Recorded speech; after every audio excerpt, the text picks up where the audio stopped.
And on behalf of the whole team that's made tonight possible, I want to give you everyone a very warm welcome. Thank you so much for coming and to what is going to be a very special evening. And on your behalf, I want to give a very special welcome tonight to our special guests, Richard Mannouch and Glen Scrivener, who will be really helping us tonight to explore a really big theme, a theme which I guess touches all our hearts when we think about life and death, when we think about suffering. But without further ado, I really want now to hand over to both Glen and to Richard. So let's hear from them. Let's give them a warm welcome. Thank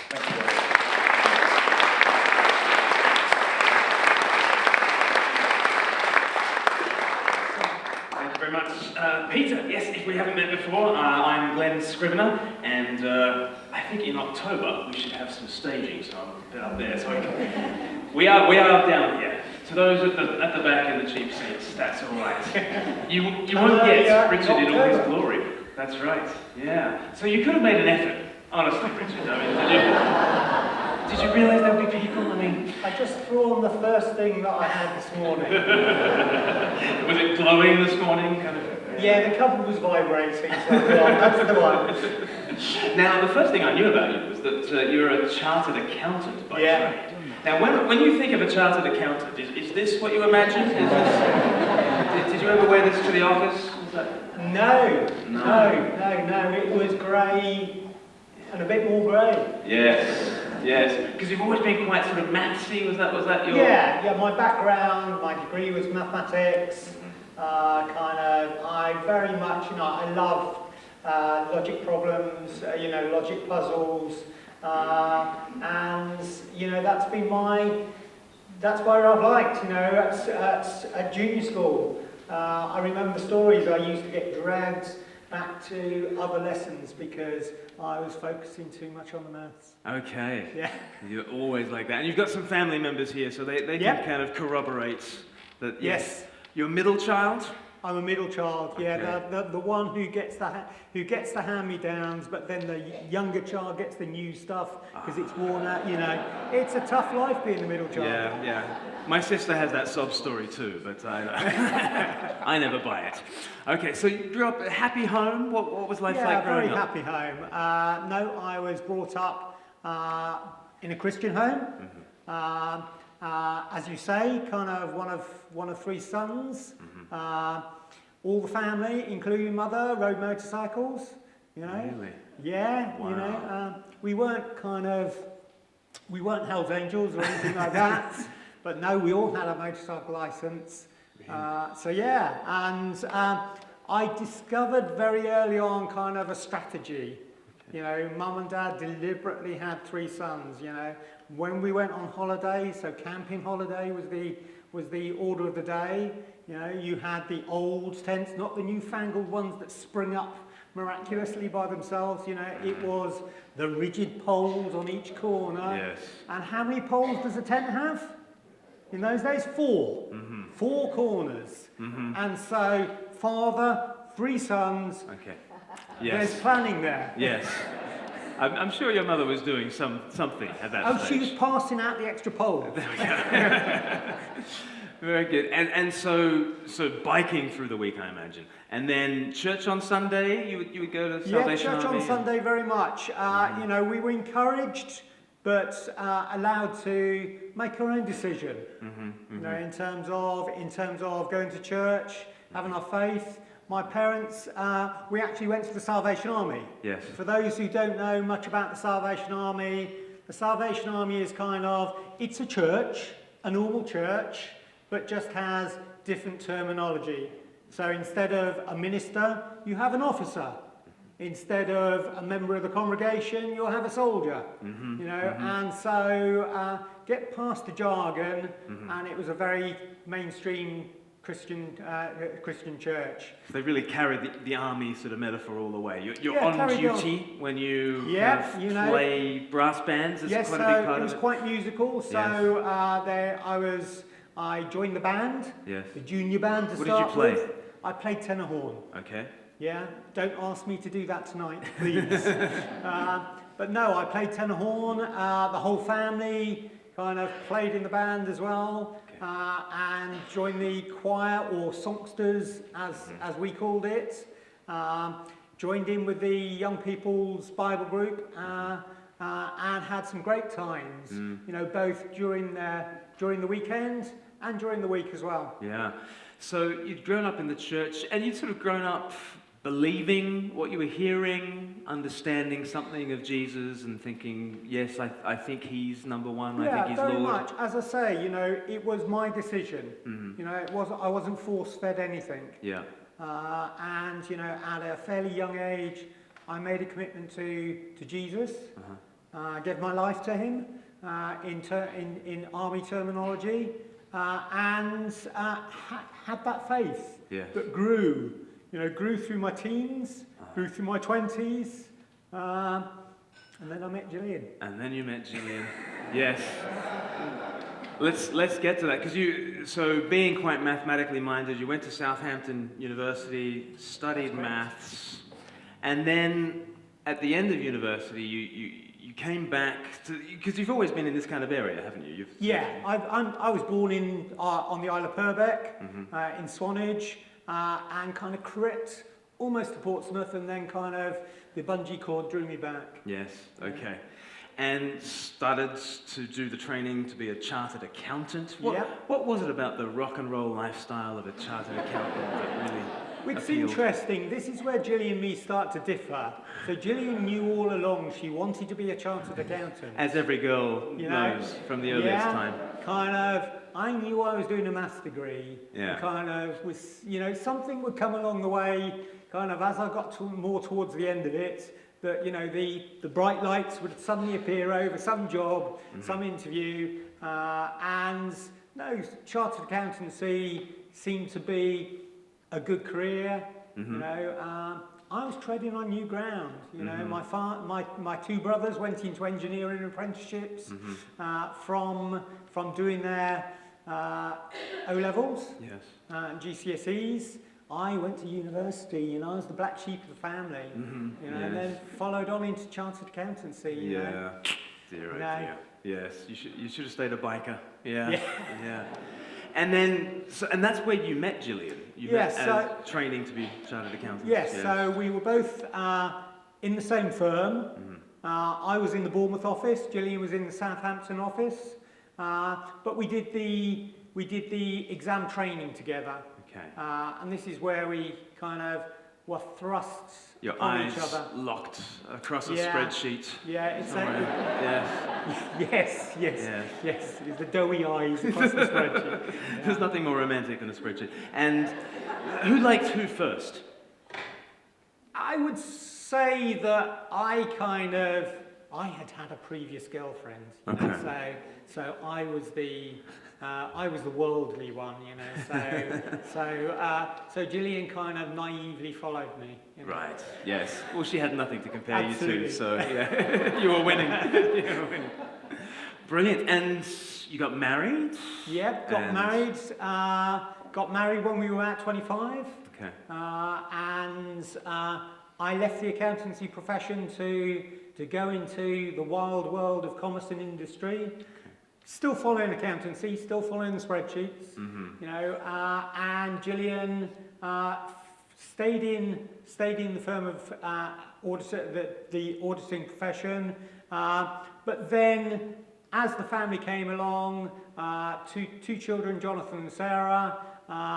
Gillian was the stay-at-home homemaker, to use the American phrase. And so she stayed at home, and I got confused. Yeah, you had quite a number of different jobs, didn't you? You sort of switched track I kind of don't quite like a to bit. mention that bit in the sense of, no, it was job hopping. Yeah. In the sense of, no, I tended to, average length, kind of 18 months to 2 years, kind of on to the next. What were you looking for? I don't really know. And that's being honest. But I was striving for that perfect job, that perfect role, and kind of finding it very elusive. Yeah, and you were struggling with anxiety quite a bit at the time, although perhaps you wouldn't have expressed it that way at the time. No, I think at that time, I was, it was recognisable, but I didn't see it, that I was suffering from stress. I was susceptible to stress. And so I was there kind of naively and glibly, just fielding the side effects and symptoms of it, kind of not really knowing what it was. And so, I had the classic kind of feeling stressed, feeling tired, feeling irritable, being sulky, not giving enough time to my children, and no, in the sense of it got to a point within my career path that I recognised it for what it was, and at that point I kind of sought help with it, had some counselling, got on the medication, and learnt how to better manage that. Okay. I'd certainly to say to anyone, if life's getting the better of you, look further. Right. Investigate it, yeah. Yeah. And what was happening to faith at this point? If I'd parachuted into your life in, 2015, and I'd said to you, so Richard, how are you feeling about church? How are you feeling about Jesus? What would you have said? 2015? 2015 I was in the void. So basically, I would say probably when I was about 30, between 30 and 35, I just lost sight of it. I gave it no priority, I gave it no time, just kind of pushed it in the cupboard and neglected it. Which was, looking back, at the time with my stress coming to the fore, that was when I needed my faith, and I just walked the other direction. Yeah. And then moving on to the heart of your story for tonight, in 2017, things really shifted in your life. You went to the doctors for a series of other issues. Yep. And things snowballed to the point where you had a quite life-changing diagnosis. Can you tell us what happened? Yeah, so basically kind of in middle of 2017, as you say, kind of the general GP was following up on kind of a little bit of pain here, a bit of bleeding here, and sent me off for some tests and scans, and in particular the scan on the bladder and gallbladder, kind of suspected gallstones, revealed some shadows over the liver. Right. And at that point, kind of, I switched to Bournemouth Hospital, started getting fast track stamped over every form and every place on my body, and no, it was revealed very quickly that I had stage 4, quite developed cancer. Primary site was on my bowel, and secondary it moved on to the liver. And the liver was fairly embedded. Yeah. Tell us how you were told that, because so you're thinking you're going for a scan for gallstones. No, I'd been for the scan for the gallstones, come back to my GP. My GP had said, gallbladder's fine, but there's something else there. Need to refer you down to Bournemouth. Yes. So I'd gone down to Bournemouth. They got out the long camera, and kind of fed it up where the sun doesn't shine, and they'd said, there's a tumour in the bowel, How did they break that to you? They took you aside. What did they do? Took me aside to the quiet room. I can't praise the hospital staff enough in terms of I was treated so sensitively and gently. I noticed that the specialist nurse who was taking me and breaking the news with me, basically she just wasn't talking to me. She was looking at my body language, everything, to see how I was reacting to this news. And when she saw that I seemed to be taking it okay, she got the big raft of forms for additional scans and additional appointments, and she said, right, you stay there, I'll go round, you will leave this hospital today with all these appointments made. And she had told you at that stage that you have stage 4 cancer. Yep.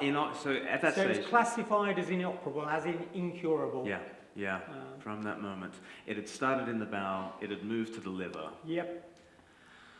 And you have these extra scans, and what do they start revealing? Basically, they just revealed more detail. You know, thankfully, the hospital took the view of, let's understand the whole animal before we start treating, going off half-cocked and treating something.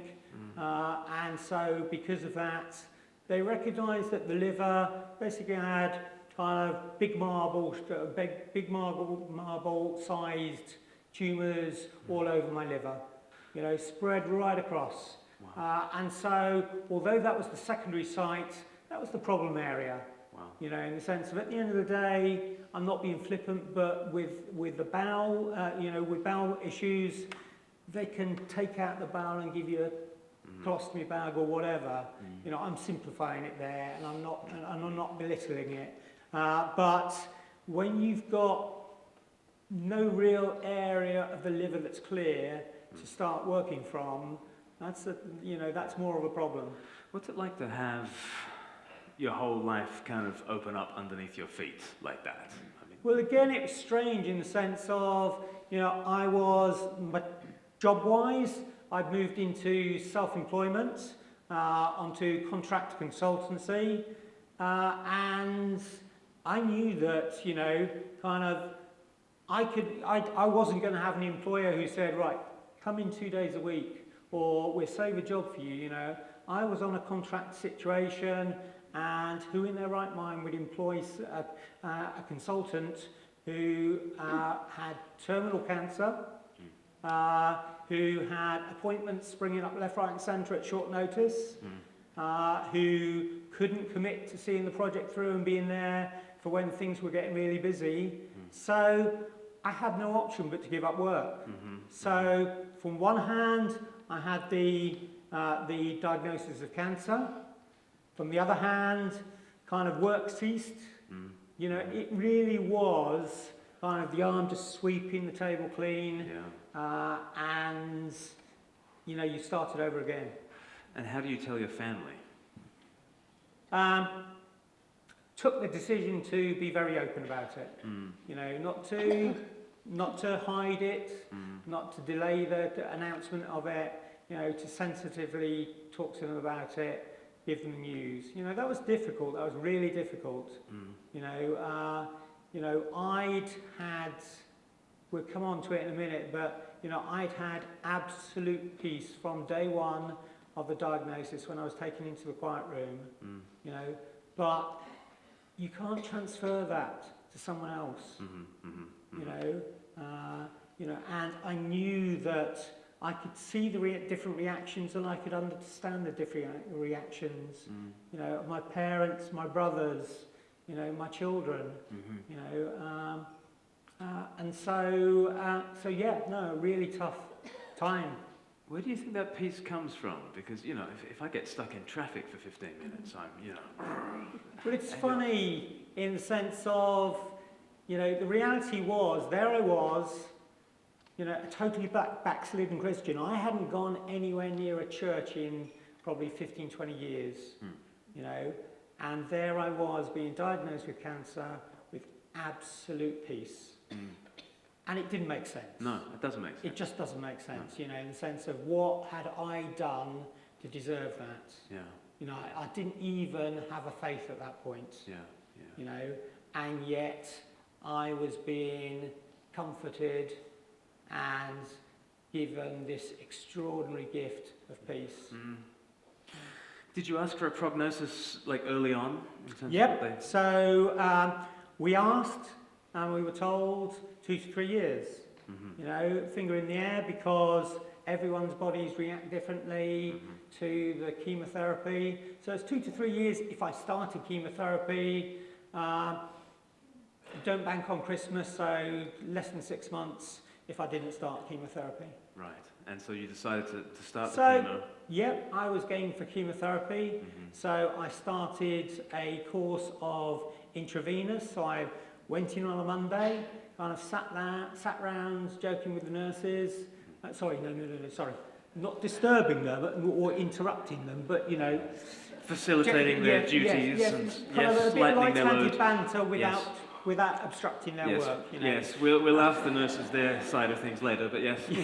But no, so I went in kind of on a Monday, had intravenous chemo for probably about 5 hours, and then I left attached to a little pump that continued to feed it into me for the next 2 days.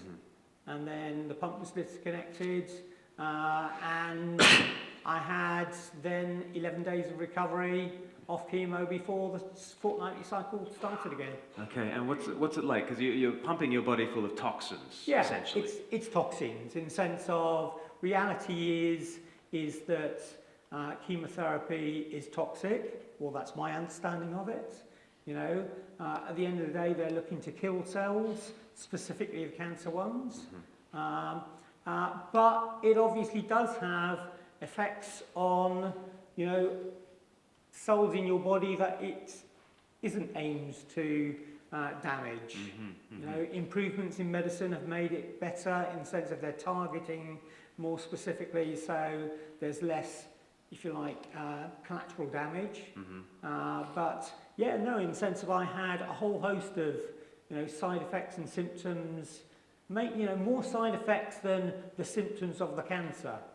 You know, I had, you know, one of the chemotherapies I was on meant that I had a cold sensitivity. So, you know, if it was in the winter, you know, I'd walk out from the hospital into the car park, my fingers would start tingling. You know, if I went near a fridge, you know, it'd start tingling. You know, if I drank a cold drink, you know, kind of my throat would not start swelling, but feel like it was starting swelling. You know. And round about this time, you went on a holiday that kind of had a life-changing effect on your sense of perspective, on your sense of what was happening to you. Can you tell us what happened? You went to Cornwall, is that right? Yeah, so basically, I'd had the diagnosis about 6 weeks. About 6 weeks later, the chemotherapy started. Might need a handheld as well. Let's keep on talking. Keep That's on talking, good. yeah. So about 6 weeks later, I started the chemotherapy. We already had a holiday booked, and so in August 2017, we went off to Cornwall for a holiday, for a golfing holiday shared with friends. And this was the week following my first chemo treatment. So my body was still very much adapting to this new toxic infusion that had gone in the previous week. So we were there down in Cornwall, and I think two things happened. One, I was determined that it wasn't going to put a negative aspect on the week. I didn't want people there to be an awkwardness where people were saying, don't know what to say, I don't know what to do, I don't know whether to bring up the subject or to steer away from it. And hence actually the start of the outfits. Okay. You know, I was determined to break that awkwardness. Yes. So there was a good friend of mine who was also coming down on that week. And he'd been through prostate cancer, and so he used to wear some brightish clothing. So we decided to have a who can wear the most outrageous outfit competition that week. Goodness. And so we have the started of this. So could I have the first slide, please?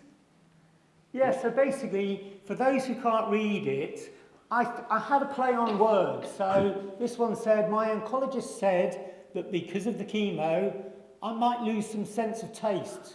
But I wasn't expecting this. And then there was a message, fight cancer and support those affected by cancer with a smile and a prayer. It really helps. Keep positive and take one day at a time.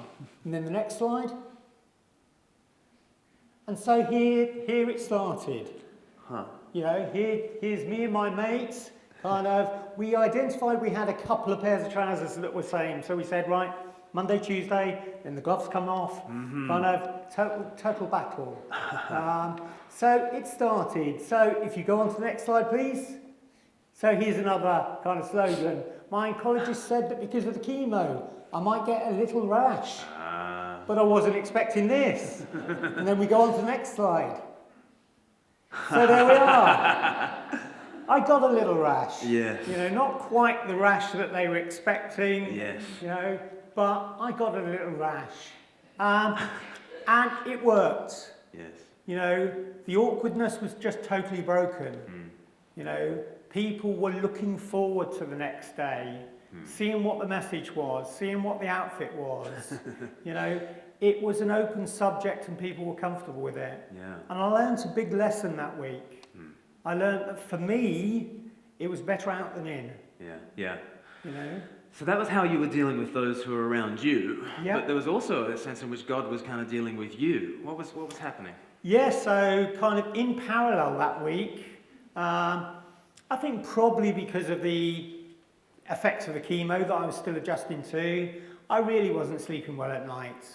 So I thought, let's let Gillian have a good night's sleep. So I moved out into the lounge of the holiday home, made a bed out of sofa cushions, and bedded down there. And probably about the second morning that we were there, a pattern started. So about 4 o'clock in the morning, I awoke. But I awoke with a phrase on my mind. And it was part of a Christian song or hymn from my youth, or a chorus from the Sunday school. Or it was part of a Bible reading. I recognised them all, but I couldn't remember them. And I hadn't been thinking of them. And so there at 4 o'clock in the morning, I connected to the internet, I followed it up and refreshed my memory of the full song, the full Bible reading. And it was so relevant and so uplifting. You know, one morning I woke up with an absolute broad grin on my face, literally a song on my, a light in my heart and a song on my, whatever the phrase is. You know the one. I get the idea. Yeah. And, you know, joy had kicked in as well. So on top of peace, I had joy. Wow. Now at that point, I hadn't even asked for anything. Right. You know, I'd not even come back to God or asked for anything. And yet I was being given this, you know, I look forward to 4 o'clocks because they just brought something new, fresh. And, you know, I'd experienced fast track in the hospital, but that week I experienced God's fast track. And it was just mind-blowing.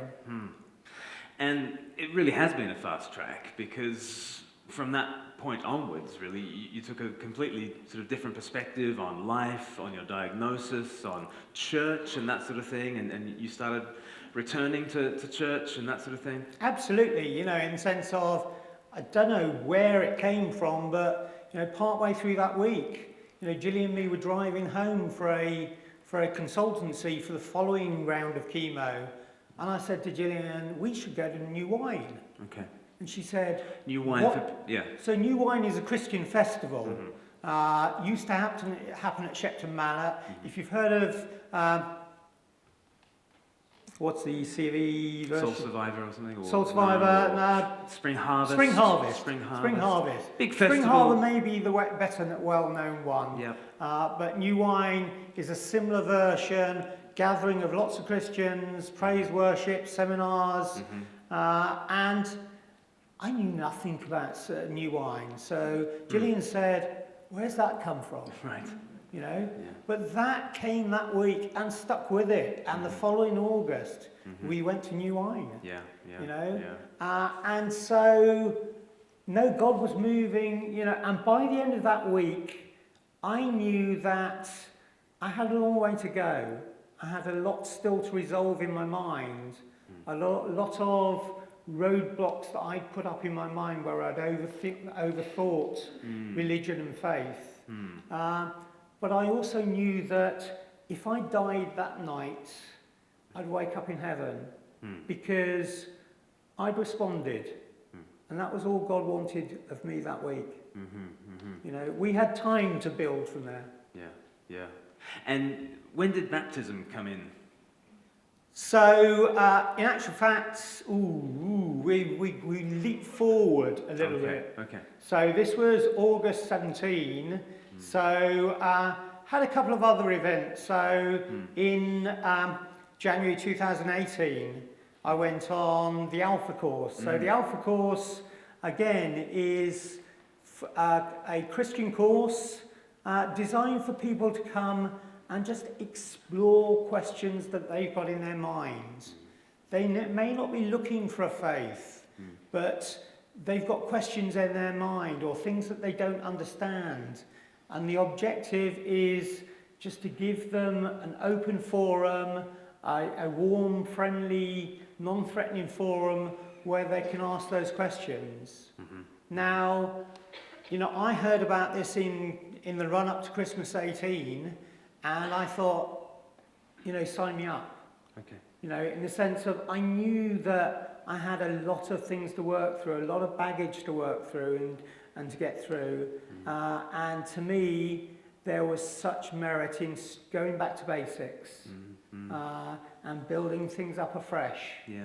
So that kind of setting is something you'd recommend to people? Absolutely. Looking into faith? Absolutely. Whether you're a mature Christian, whether you're a new Christian, whether you've never even thought about it before now, but you know, you've just all kind of had the thought, well, is there a God? Isn't there a God? Yeah. You know, it's a fantastic opportunity just to explore further.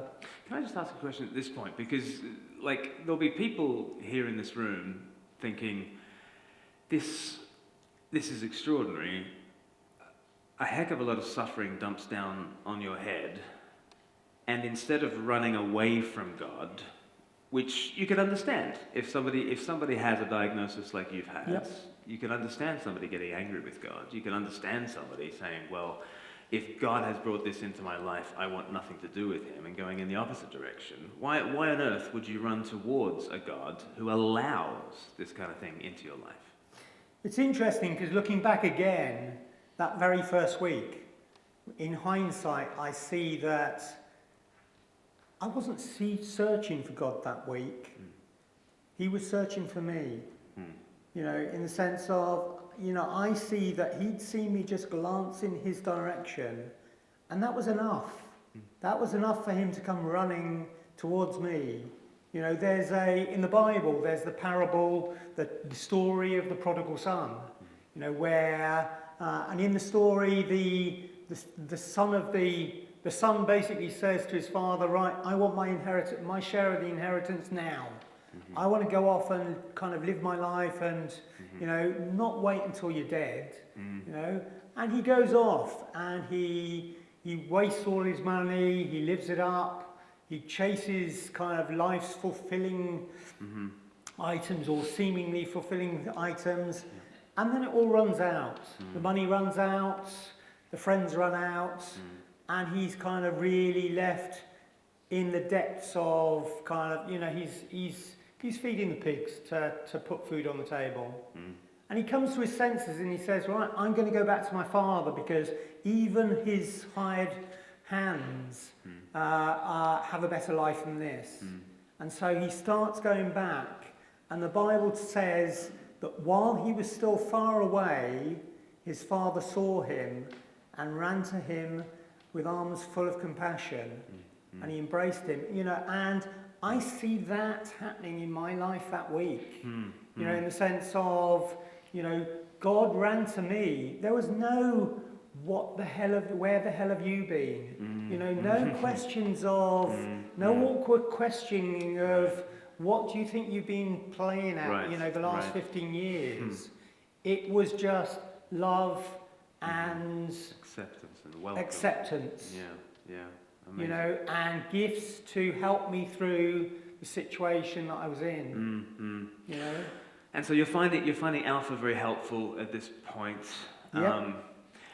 You're also finding chemotherapy helpful at this point, aren't you? In your story. Yeah, in terms of, you know, my experience of my first lot of chemotherapy was much better than expected. You know, after 9 months of chemotherapy, basically they did a scan, a review scan, and they looked at the liver and said, where have the tumours gone?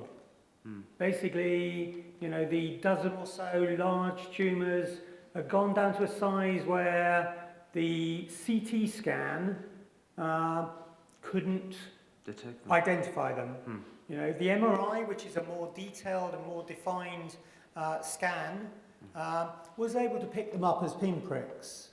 And so the medical team got together and they kind of scratched their heads, I'm guessing. And the liver specialist said, I think we've got enough to work from here. Right. And so he thought he might be able to so operate, he was prepared possibly. to push boundaries with surgery, no promises, but he was prepared to undergo a series of not for him to undergo, him to take on a series of surgery on the liver, working on the bits that was a bit cleaner, and kind of lopping off the rest and letting the liver regrow and the good grow. And so I started on a series of radiotherapy and combined with chemotherapy on the bowel, basically to either neutralise it or to knock it on the head sufficiently so that they could then switch attention to the liver having taken me off chemotherapy. So hope, incredible hope, is sort of dawning. Yeah, no promises, but certainly we were talking possible cures. Yeah. But then there's an old proverb back in the Old Testament: hope deferred makes the heart sick. Well, I haven't heard that one. Yeah. Yeah, okay. Yeah. I believe you. It's so basically we came back from the New Wine holiday, all kind of G'd up and full of everything.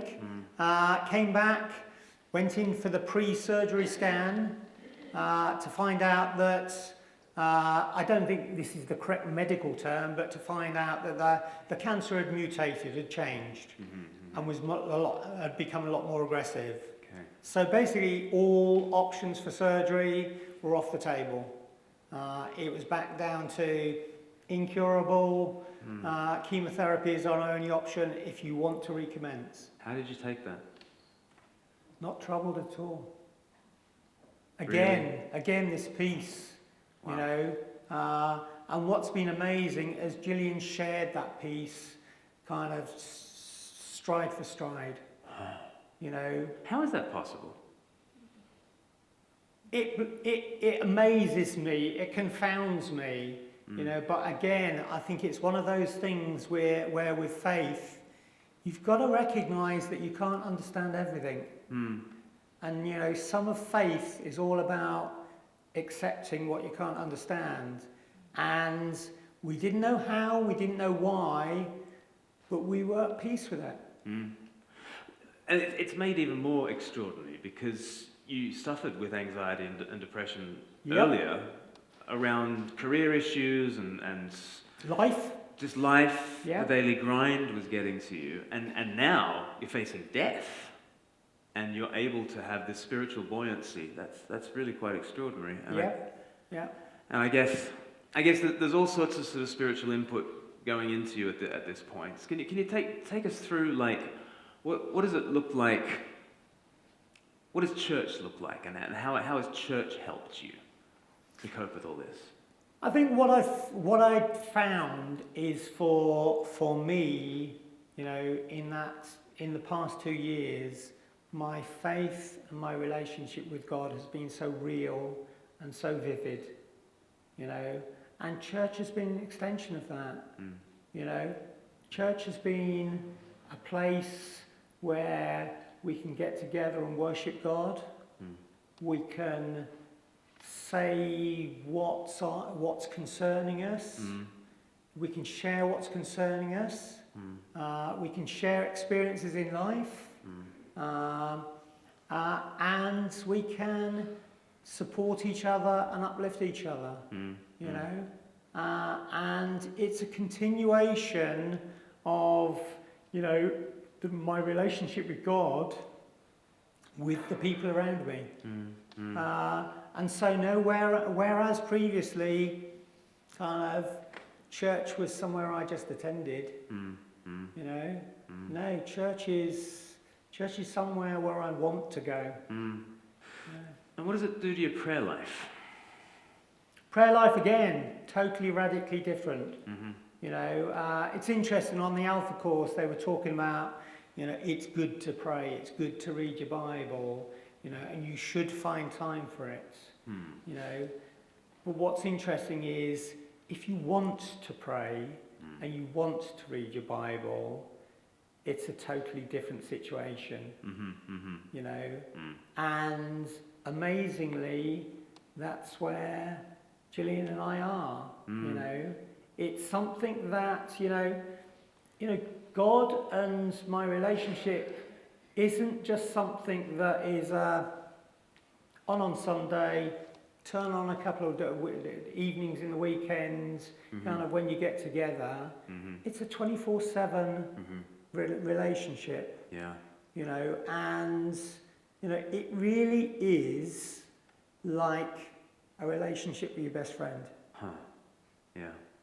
How honest do you get? Because with your best friend, you get quite honest. Oh, you've got to be honest. Okay. You know, the reality is, you know, look, God is God. Yeah. Yeah, in the sense of he knows what we're thinking. Yeah. So if you're lying to him, if you're only telling half a story, you're only fooling yourself. So do you ever say, God, why? What are you up to? What are you doing? Absolutely. Yeah. Absolutely. What does that There's sound nothing like? wrong with that. Yeah.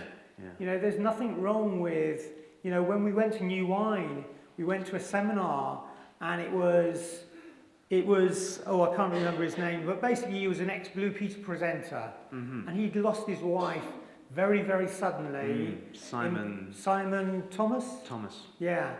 And he said, you know, he couldn't understand, because he prayed so passionately at that bedside for his wife to be healed. You know, and he said, you know, she wasn't, and he just couldn't understand it. And you know, they had a house backing onto the Thames, and he used to go down so many mornings and shout at God at the bottom of the garden, saying why, you know. And one thing he said was, you know, he said, but God's big enough for that. You know, he can take it. You know, he wants us to be honest in our feelings, because only by expressing how we're feeling can we move forward. Yeah. So it really is like a friendship then. Yeah. It really is that transparent. Now, in April, you sort of came to the end of the road in terms of treatment options. Is that right? What was that conversation like with your doctor? So, no, in April, you know, the cupboard was bare. The last and final chemo treatments kind of had got to the stage where it had to be assessed as no longer effective. And so it was, right, here we are.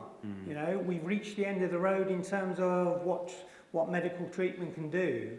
You know, we kind of, you get handed over to the Macmillan unit at that point, so that they can deal with any pain, any symptoms, as your cancer runs its course. You know, and again, you know, it was a conversation. I remember it. I remember the conversation. You know, we were sat there. Gillian was in the consultancy with myself, and we were there with my consultant, and my consultant looked at us, saw that there was not a single bit of worry on our face whatsoever. And I remember saying to her, I said, you know, you do realise this is real? You know, and Gillian said, yeah, we don't put this on. We don't go home and cry afterwards. You know, and my consultant said, she said, yeah. She said, you know, I've discussed you with friends and colleagues, and she said, we don't understand it. You know, she said, we wish all of our patients had this. You know, and for me, that was a great witness. Yeah. You know, that my relationship with God and the peace and all of the gifts that he was giving us was so visible that they just couldn't, you know, they were just obvious and couldn't be ignored. So what would you do because going down to the hospital and the cancer wards is a very serious place, and people are in a very serious space in their lives. If you were to pass on what you've got to them, what would you say? Like, how would you transmit the peace that you've got to somebody else? I've got a follow-up. So basically, Okay. Can I have the next slide, please, of the first lot? The final slide of the first. So yeah, one on from that. So basically, this is bringing it up to date. Okay. You know, so basically, on the right we have our last visit down to the hospital. Ooh. Relay race. I'm feeling I need to juggle with these. This is your third microphone. What are you doing to these microphones, honestly? I don't know. It must be my electric personality. So on the right, you know, Gillian and me went down and we went into the hospital, and it was the week before my birthday, and we just wanted to spread a bit of cheer because, as you said, it's a very difficult place. And so we took down some sweets because it was my birthday, handed them around, individually wrapped so that they were non-germ, you know, they didn't spread the germs. Yes. And, you know, we were wearing these kind of placards, so that says, share a smile today with another patient, with a doctor or nurse, with a support team, with a volunteer. Try going for the full set in a single day and then shout bingo. You know, everyone has difficult days. Everyone needs a lifting spirit. Go on, smile. And again, you know, it was infectious. You know, it's funny. I've had people say, use the word infectious and contagious, not about my illness, but about the attitude, about my faith, and, you know, that's so, I won't say rewarding isn't the right word, you know, that's so great. It's a blessing, yeah. You know? Yeah. So go on, try, I think Sorry, you've I don't know whether I answered your question. Yeah, no, you have begun, yeah, so what do you do to transmit Yes, some of that peace to people who don't perhaps have your perspective? So there's some of that, but what about people here today? Because, you know, we all face things in life, whether we know it's coming around the corner or not. Life is coming at us very fast. Yep. How would you transmit, how would you infect us? But I think that's where, as a church, you know, one thing we all have gone through different challenges.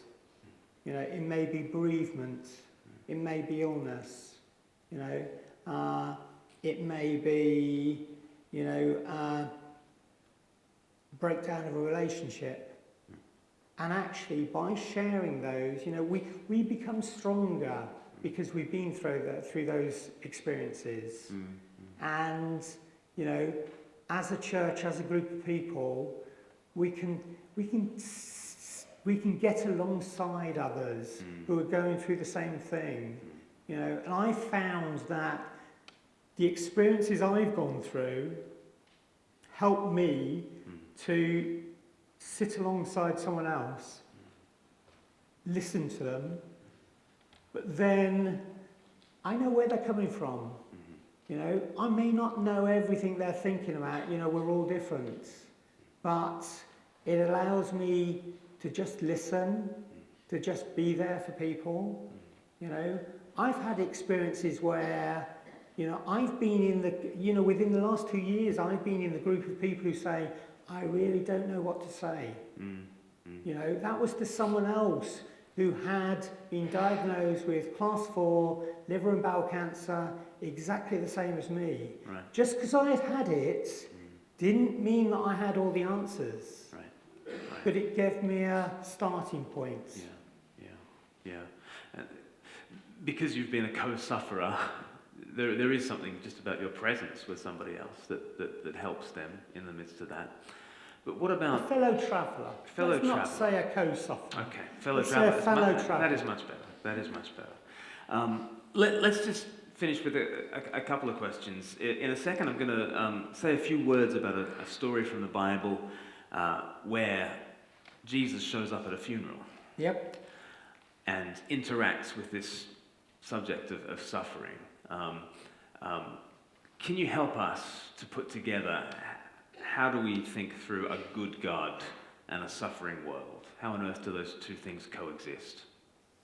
I'm going to answer one question that you haven't asked before you answer that one. All right. Which is the topic of tonight. Yes. Faith and how it helps you through your suffering. Yes. Yeah? Yes. That's kind of, yeah. I struggle with the concept of suffering.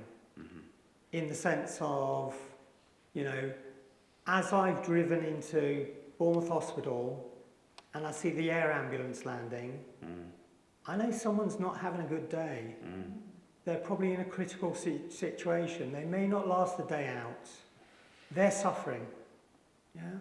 When I see someone in acute pain in the chemo ward, you know, and the chemo that they're taking on board, you know, is giving pain, you know, they're suffering, you know, a child who's died from an illness and not seen their 10th birthday, you know, I thank God for the years I have had, you know. For me, if you look at things in the right perspective, you know, I say, suffering? Have I really had suffering? You know? And likewise, I'd also say, I liked, you know, a wise old man who I can't remember who it was at all, could have been a woman, you know, once said to me, you know, look at things in the light of the cross. You know, the cross where Jesus died. And if I look at my suffering and Jesus' suffering in the light of the cross, you know, I wasn't tortured. I haven't been tortured. I haven't been humiliated. I haven't been kind of ridiculed. You know, I haven't had nails put through my hands and feet and nailed to a cross. I haven't had the agony and separation from God that was necessary for him to pay the price for us.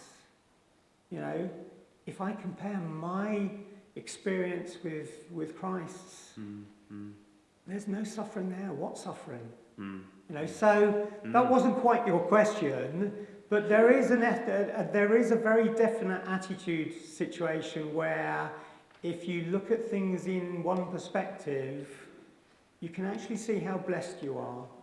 Yeah. You know. What a huge shift of perspective. But very, very helpful. So remind me of your question, sorry. That was exactly the question. Oh, was it? Yeah, that was perfect. Full marks. Full marks, A-star.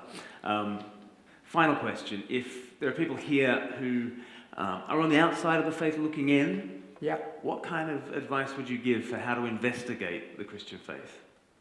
Well, first of all, I'd say give it a go. You know, I think that it's too easy to just say, oh no, I'll put that off. You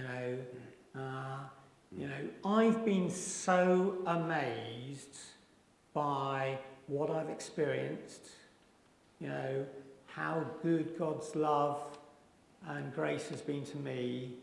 You know, it's amazed me. You know, I still say now, if I went back 2 years in a time traveling machine, which I know doesn't exist, you know, and talked to myself 2 years ago and explained how I was feeling at this time, I wouldn't believe my future self. It's that radical. that amazing. And so I'd say to people, you know, you may be surprised. I've been so surprised. So give it a chance. You know, likewise, don't overcomplicate it. You know, at the end of the day, it's a very simple situation. You know, in the sense of, you know, God loved us so much, he sent his son to earth. And Jesus died for us because there was no other way for us to get back into a relationship with God. And all we have to do is accept it. You know, we don't have to go through a set of tests and examinations and achieve a pass mark. You know, we don't have to earn our way into heaven and God's good books. We just have to accept his love and grace. So don't complicate it. You know, and then I'd also say, don't believe that Christianity is all about rules. Right. And what you can't do. Right. Yeah, it's not. You know, I found, you know, as that hand swept across that table on day one, you know, that should have been the most stressful situation for me because I was a control freak. But I found it so liberating, you know. And I'd say, you know, God wants to give us freedom, you know. He doesn't, you know, it's the same as if you went on to a holiday camp, there'd be signs up saying, no running around the pool, you know, no jumping in the pool, you know. That's not a list of don't. It's for our good. It's for our safety, you know. And that's actually what the rules in the Bible are all about. It's for our well-being. And so I'd say, you know, I strive for all of those years when I was looking for that elusive job that gave me everything. You know, I just looked and looked and looked, you know. But I have found such fulfillment in these last 2 years, you know. I don't know why I didn't see it before, it's so obvious. But you have learnt so much in the last 2 years, and you've taught us so much just tonight. I've been blessed so much by reading your story and then chatting together with you on the phone and then chatting before this and hearing your story again tonight. I think you are an infectious person. I think you have passed on some of the joy of the Lord, some of the peace of the Lord, some of the incredible perspective that God gives in the midst of suffering, and I think we've all grown a lot wiser from hearing from you tonight. Should we show our appreciation for Richard Mannouch? Thank you so much.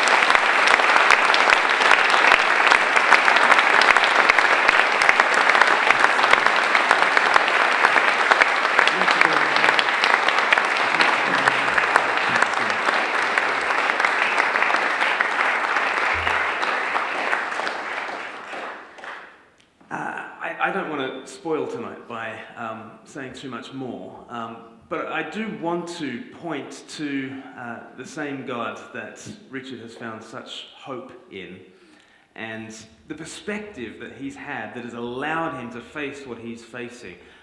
Wouldn't you want some of that? Wouldn't you want a little bit of the joy and the peace that Richard has found under fire, just in your own life? You know, as I said, I get frustrated with 15 minutes of traffic. Don't you need a shift in perspective? Don't you need some of that joy, some of that peace? And I thought what we could do is, just for a few minutes, have a look at one of the most famous stories in the Bible. A story where, here's the story. Jesus shows up to a funeral and he's late. He had been asked to heal a man who he loved, and Jesus declines to bring the healing.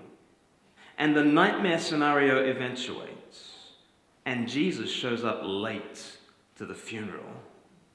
And then he out-mourns all the Middle Eastern mourners, and then he raises the corpse from the dead and turns the funeral into a homecoming.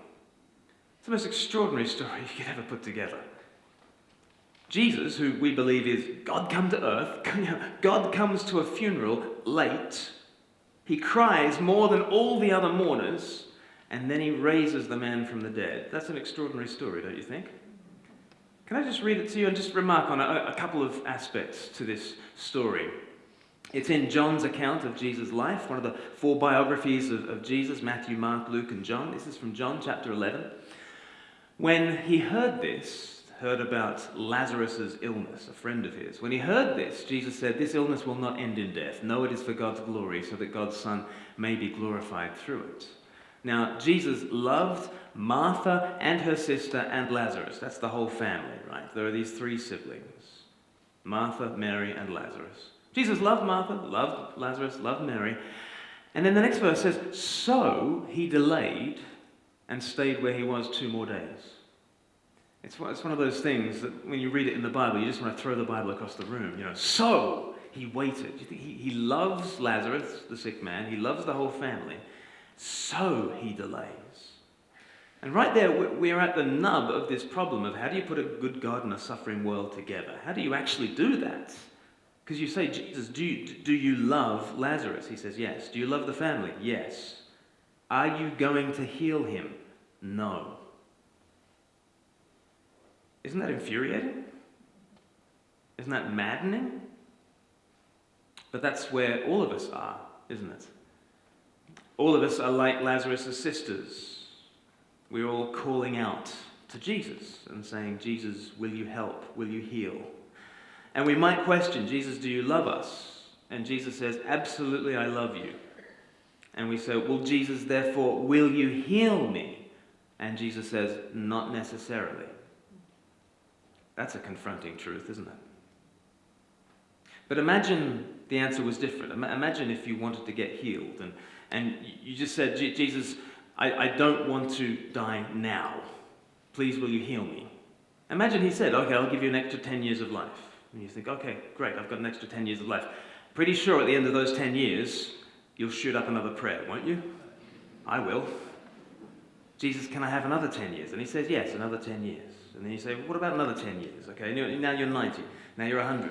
Now you're 110, 120, 100. At what point does Jesus allow you to die and then bring about the real healing? A healing that can never be taken away. At what point does he do that? Well, this story with Lazarus, it will preach to us what Jesus wants to do with the whole world. You see, Jesus does not come and just pretty up a sick world. He doesn't just heal a sick world. He wants to come and raise a dead world. And there's quite a lot of difference, isn't there? We think that Jesus should just come down this far. He should just allow the world to descend this far and then raise us back up again. And instead, Jesus allows us to go down this far and then raises us up. And we think, oh, Jesus, this is further than we are prepared to go. And Jesus says, can you trust me? Because he doesn't just come to heal a sick world. He actually comes to raise a dead world. Here's what happens when he shows up at the funeral. On his arrival, Jesus found that Lazarus had already been in the tomb for 4 days. The funeral has happened.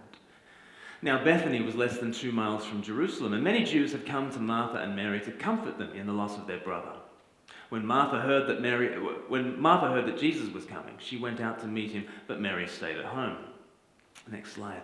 Lord, Martha said to Jesus, if you had been here, my brother would not have died. I wonder what tone Martha is using when she says this. Because I could say this in a number of different ways. Because you could say, as a statement of pure faith, oh Lord, if you'd been here, my brother would not have died. What a statement of faith. She knows that Jesus is the answer. He's the answer even to the deepest, most thorny questions in life. She knows he is. Lord, if you'd been here, my brother would not have died. It's a statement of great faith, isn't it? But I can read this a different way. And I wonder how she said it. Maybe she said, Lord, if you had been here, my brother would not have died. What is this, Jesus? Is this malpractice? We had asked that you would come and heal him, and you did not. Lord, if you'd been here, my brother would not have died. Do you see how it could also be a complaint? It's a statement of faith and it's a complaint. And it's both together. And because she trusts that Jesus could have done it, she feels emboldened to complain that he didn't do it. It's very interesting, Richard saying how honest he can get with God. And you know, you can get honest with God. In the Bible, when you complain about God to one another, that's just called grumbling, and it's frowned upon. But if you address your complaint to the manager, that's called lament. And the Bible is full of lament. Back in the Old Testament, there are all these psalms, these songs, right in the middle of the Bible.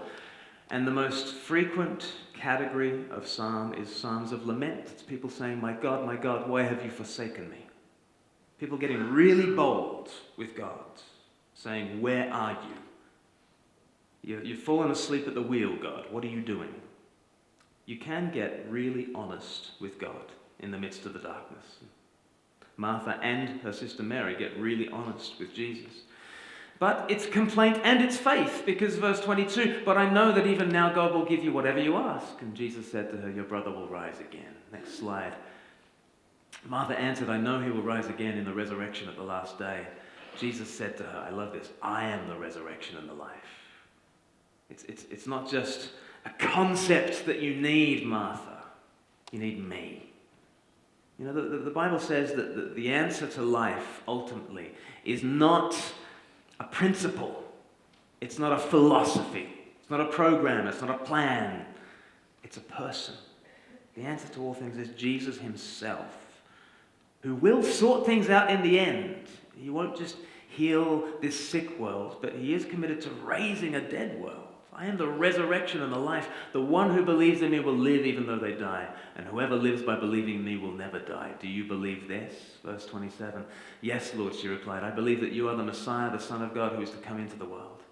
After she had said this, she went back and called her sister Mary aside. The teacher is here, she said, and is asking for you. When Mary heard this, she got up quickly and went to him. Now, Jesus had not yet entered the village, was still at the place where Martha had met him. When the Jews who had been with Mary in the house comforting her noticed how quickly she got up and went out, they followed her, supposing she was going to the tomb to mourn there. When Mary reached the place where Jesus was and saw him, she fell at his feet and said, Lord, if you had been here, my brother would not have died. Do you recognize the question? Recognize the complaint? Exact same words as her sister. So, given that she asks the exact same question to Jesus, he's going to give the exact same answer, don't you think? She's saying, Lord, what are you up to? He's just going to go into the filing cabinet of his mind and bring out the file marked, suffering question, and he's just going to trot out his answer. Is that what he's going to do? No, Jesus is not like that.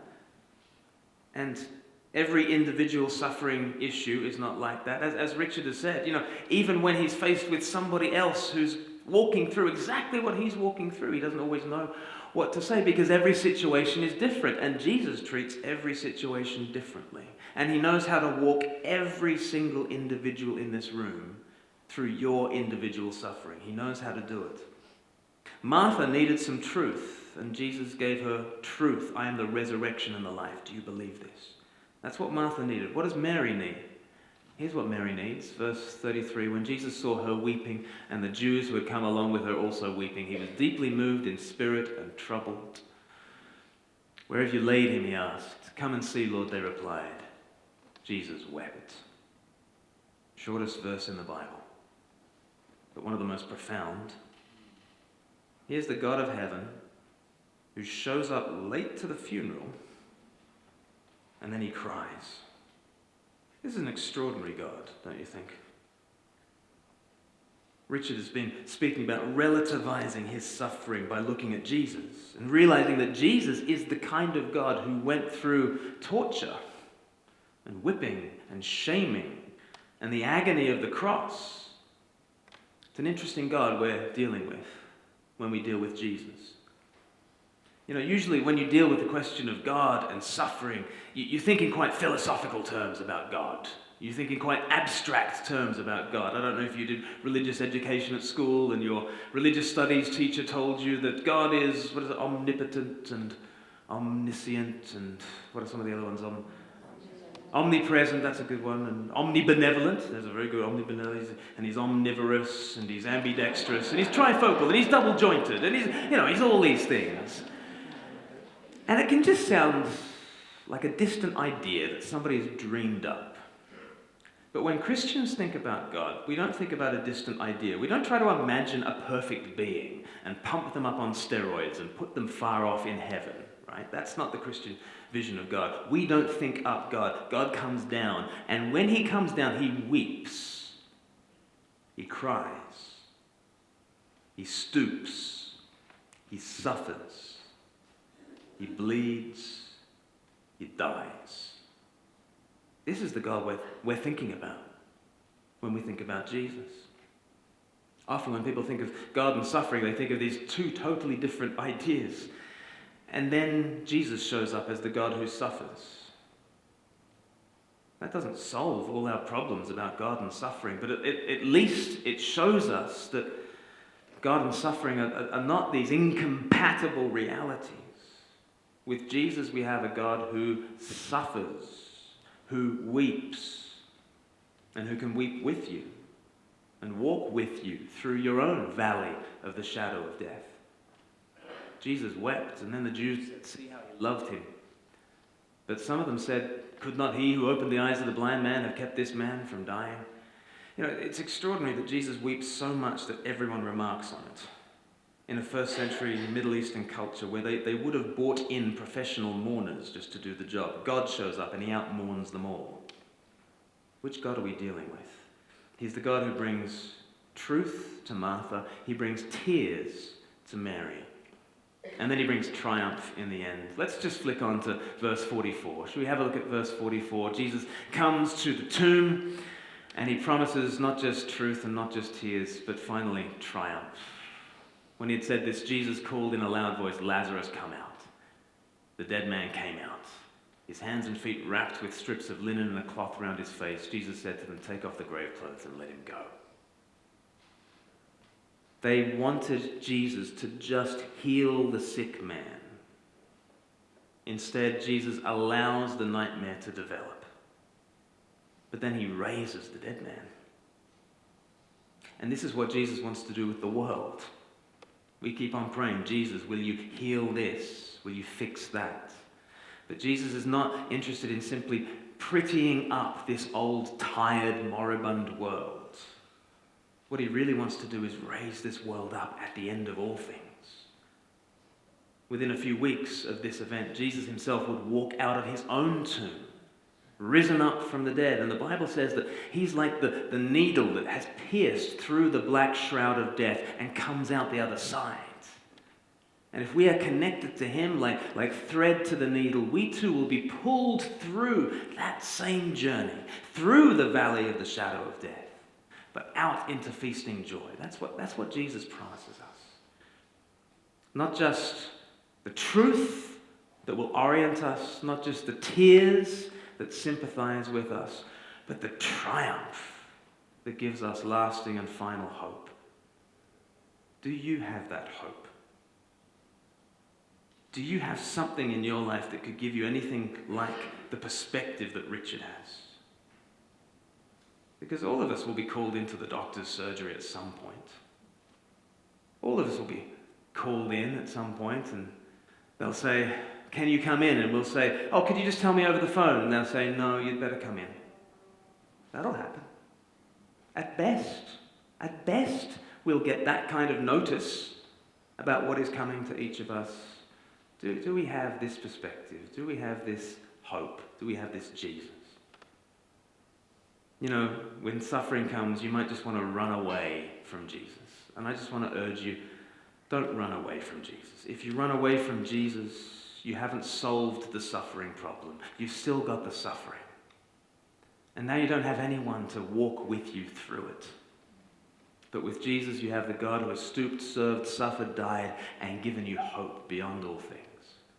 Wouldn't you want to walk through this valley with him? In a second, I'm just going to say a prayer that just says, "Jesus, I need you."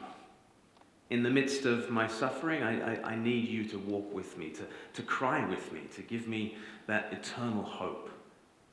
And maybe you haven't been following Jesus, maybe you want to return to him, maybe you want to, for the first time, put your hand into his hand and let him walk you through the valley of the shadow. If that's you, I just invite you to bow your heads. In fact, let's all bow our heads now, and let me lead in a prayer that you could just echo silently in your heart, and you could say to this Jesus, Jesus, will you be my Lord? Will you be my hope? Let's pray. Lord Jesus, it is hard here in the darkness. And I'm sorry for the ways that I contribute to the darkness too.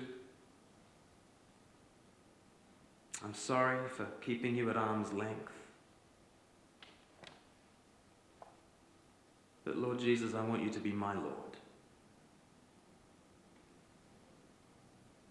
I want to know that hope and peace and joy that Richard has been speaking of. Thank you that you came, that you suffered, that you died for my sin. And thank you for rising again. Come into my life. Give me peace and joy and eternal hope. Walk with me through this valley and out into your eternal future. Amen. Thanks guys so much for listening on a very warm evening. But I've just been so thrilled to spend some time with Richard tonight, and I just want to once again offer an opportunity for us to just show our thanks and appreciation for Richard so much. Let's do that. Thank you.